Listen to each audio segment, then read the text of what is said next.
صحیح ہے شیخ صاحب، ایک 3-4 دن سے ایک موضوع پر بحث چل رہی ہے، شاید ممکنہ طور پر کسی قومی حکومت یا کوئی مارچ اپریل فارمولا، کوئی ایسی حکومت جس میں پیپلز پارٹی کا کوئی امپورٹنٹ کردار ہو سکتا ہے.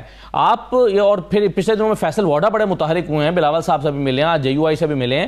آپ کیسے ریڈ کر رہے ہیں فیصل ووڈا کی ملاقاتوں کو اور اس ساری ڈسکشن یا چہ مگوئیوں کو ملا کر کیسے دیکھ رہے ہیں؟ میں یہ دیکھ رہا ہوں کہ یہ بیسیکلی شاید جو ہے وہ جو اصل جن کے حوالے سے وزیر اعظم بھی کہہ چکے ہیں، عمران خان صاحب بھی، اور ہم نے بھی کہا اپنی پریس کانفرنس میں کہ وزیر اعظم منسٹر، انفارمیشن منسٹر، یہ بیسیکلی ان کے اوپر FIR ہونی چاہیے. تو پیپلز پارٹی شاید اس موقع سے فائدہ اٹھا رہی ہے کہ یہ والا مدعا سارا انہی کے اوپر ڈال دو اور اس کے بعد اپنے لیے کو جو ہے راستہ بنا لو. فیصل ووڈا صاحب نے حالانکہ ووٹ دونوں پارٹیوں سے لیے ہیں، کھل کے نون لیگ کی بینڈ بجا رہے ہیں، ادھر سے فضل الرحمان صاحب کو مل رہے ہیں. فضل الرحمان اور نون لیگ کے آپس میں کیا تعلقات ہیں، تو یہ سارا دیکھ لیں تو یہ لوگ ان کرائسس میں، جبکہ ملک کرائسس میں ہے اور اس قسم کی یہ سانحہ ہوا ہے اسلام آباد میں، تو یہ اپنے لیے پولیٹیکل اپرچونٹی دیکھنے کی کوشش کر رہے ہیں. اللہ بہتر جانتا ہے ان کا داغ لگے گا یا نہیں لگے گا. ہمارے لیے تو دونوں ایک جیسے ہیں، ٹھیک ہے نا. مطلب ہے کہ جو کچھ ہوا ہے اس میں یہ لوگ شامل ہیں کیونکہ انہوں نے اس حکومت کو سپورٹ کیا ہے، اس حکومت سے یہ فائدے اٹھا رہے ہیں، اس حکومت کی ہر کمیٹی کا یہ حصہ ہے.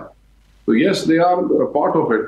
تو سر یعنی یہ کوئی قابل عمل فارمولا ہے آپ کے خیال میں؟ یہ ہو سکتا ہے؟ اور کیا پی ٹی آئی اس کو کیسے ریئیکٹ کرے گی اگر اس طرح کی کوئی چیز جو ہے وہ میچور ہوتی ہے؟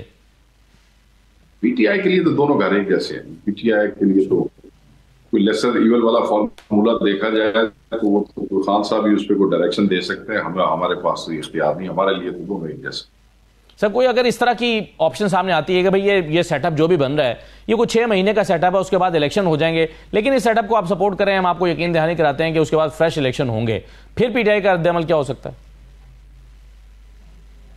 سر ہمارے اور بڑے اس وقت ناجے ہیں. ہمارے لیے اس وقت سب سے بڑا ایشو جو ہے نا، اور وہ سوگ ہے، وہ دکھ ہے، وہ غم ہے ان 12 شہداء کا، اور جو ہمارے زخمی ہیں ہمارے لیے وہ بہت بڑا ایشو ہے. عمران خان صاحب کی رہائی، جو آپ نے کہا کہ 74 مقدمات اور ہو گئے ہیں اور اس میں گرفتاریاں پڑتی جا رہی ہیں، اور کس طریقے سے ہمارے لیے وہ بڑے ایشوز ہیں. ہم ابھی یہ ان چیزوں کے حوالے سے ہم جب بیٹھیں گے تو بات ہوگی. ابھی تک we are not even thinking about such lines. سر آخری کارڈ کی بات عمران خان بات کر رہے ہیں، آج بھی انہوں نے کی ہے. علیمہ خان صاحبہ نے کہا کہ اب میں جلدی اپنا آخری کارڈ کھیلنے والا ہوں.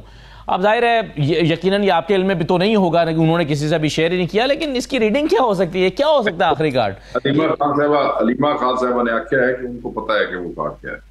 علیمہ صاحبہ کو پتا ہے، کہا انہوں نے. میں نے ابھی ٹکر دیکھا. اب آپ لوگ آج کل ٹکر بھی آپ واٹس ایپ گروپوں میں سے اٹھا کے چلا دیتے ہیں کئی دفعہ. آئی ڈونٹ نو اس کی اوتھینٹسٹی کیا ہے. اچھا، جو بات میں نے سنی ہے سلیمہ خان صاحبہ کی، انہوں نے کہا کہ جی عمران خان یہ بات کہتے پھر اگلی ATC میں چلے گئے اور بات مکمل نہیں ہو سکی، لیکن ہم نے انہیں کہا کہ ذرا سوچ سمجھ کے ڈسکس کر کے پھر کیجئے. تو یہ مطلب یہ کیا اسمبلیوں سے نکلنے کی بات ہو سکتی ہے یا کیا ہو کیا سکتا ہے؟ I don't know sir, let's not we are in difficult times. This is a very sensitive issue and let's not guess. If it's a card which Imran Khan is keeping to his heart, we should all respect that and wait for it. صحیح ہے. چلیے شیخ صاحب یہ بتا دیں کہ ابھی party کے اندر چونکہ بہت ساری چیزیں چل رہی ہیں، 26ویں ترمیم پر آج ایک خط بھی آیا ہے، وہ اس کا میں بھی ذکر کرتا ہوں، لیکن 26ویں ترمیم ہوئی تھی، آپ نے پارٹی کے کچھ لوگوں کو شوکوز دیا تھا، وہ جواب بھی آیا تھا، اس میں کوئی پیش رفت ہوئی ہے؟ سر اسی اسلام آباد والے اس میں جو کسی پاسے لگا گے تو اس کے بعد اگلی پیش رفت دیکھا گے نا سر. ابھی اس میں کوئی پیش رفت نہیں. اچھا، تو یہ جو آج سر خط لکھا گیا ہے 26ویں ترمیم کے معاملے پر جسٹس منصور کی طرف سے، آپ کے علم میں آیا ہوگا سپریم کورٹ کے چیف جسٹس کو، اور وہ سمجھتے ہیں کہ ایک فل کورٹ جو ہے وہ آئینی مقدمات کو سن سکتی ہے اور پہلے یہ درخواستیں سنیں جو اس 26ویں ترمیم کے خلاف آئی ہوئی ہیں. تو سپریم کورٹ کے اندر بھی ایک ابہام یا ایک اختلاف رائے بات وہ ٹھیک کر رہے ہیں. ہم تو وہ بات ٹھیک کر رہے ہیں کہ جو 26ویں ترمیم کے خلاف اگر وہ کیسز دائر ہوئے ہیں تو ان کو سن لو. مطلب ہے کہ اس کو پہلے ہی تسی اپنی آگے سارے معاملات شروع کر دیتے ہیں. وہ مسعود صاحب نے ٹھیک کہا ہے، وہ ٹھیک کہہ رہے ہیں. یوزلی تو ایسی چیزوں پہ سٹے ہو جانا چاہیے اور جب تک اس کا فیصلہ نہ ہو جائے تب تک یہ کمیٹیوں کی پروسیڈنگز نہیں ہونی چاہیے. صحیح ہے. آخر میں شیخ صاحب یہ بتاتے جائیے کہ آپ کافی دن گزر گئے، 10 دن ہو گئے تقریباً 24 آپ کیسے انالائز کرتے ہیں؟ پارٹی کے اندر ایک ڈسکشن موجود رہی 24 کی سے پہلے بھی کہ ہمیں اس احتجاج کو مؤخر کرنا چاہیے، ابھی اس کے لیے ہم تیار نہیں ہیں، اس میں نہیں جانا چاہیے. آج کیا پارٹی کے اندر یہ ڈسکشن، یہ ریگریٹ موجود ہے کہ یہ غلط ہوا، یہ نہیں ہونا چاہیے تھا، ہمیں ہماری طرف سے اس کو مؤخر کیا جانا چاہیے تھا؟ دیکھیں، اتنی بڑی پارٹیوں میں ہر طرح کی سوچ پریویل کرتی ہے، مگر at the end of the day majority کیا ہوتی ہے وہ یہ دیکھنا ہے. میجورٹی اس وقت غم میں ہے، سوگ میں ہے.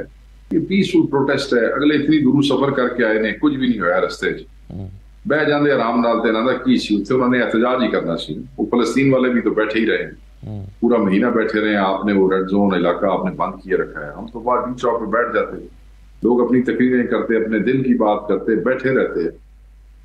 تو یہ تو مجھے یاد ہے یہی نون لیگ کی حکومت کہتی تھی آؤ آؤ ہم تمہیں فیسیلیٹیٹ کریں گے، یہاں کریں گے، یوں کریں گے. مجھے اس لیے سی دیکھو نا، جدو ساری حکومت سی محترمہ مریم نواز صاحبہ نے کشمیر کے الیکشن سے لے کے جی پی کے الیکشن سے لے کے پاکستان کے ہر ضلع صوبے میں جہاں ہماری حکومتیں تھیں، میں نے دسو کتنی جگہ تے سی فائر کیتا، کتنی جگہ تے سی کنٹینر لائے، کتنی جگہ تے سی نہ بندے چکے. تو یہ تو بیسیکلی سارے ماڈل ٹاؤن کے آرکیٹیکٹس ہیں. ان سے آپ کیا توقع کر سکتے ہیں کہ یہ تو اپنی عوام کے، یہ تو وہ اشرافیہ جو ہم میں سے ہے ہی نہیں. یہ باہر سے آتے ہیں، اپنا اقتدار لیتے ہیں، موجیں مارتے ہیں، جس لیے چملا زیادہ بچ جاتی ہیں، اس لیے پاکستان چھوڑ کے واپس چلے جانا ہے.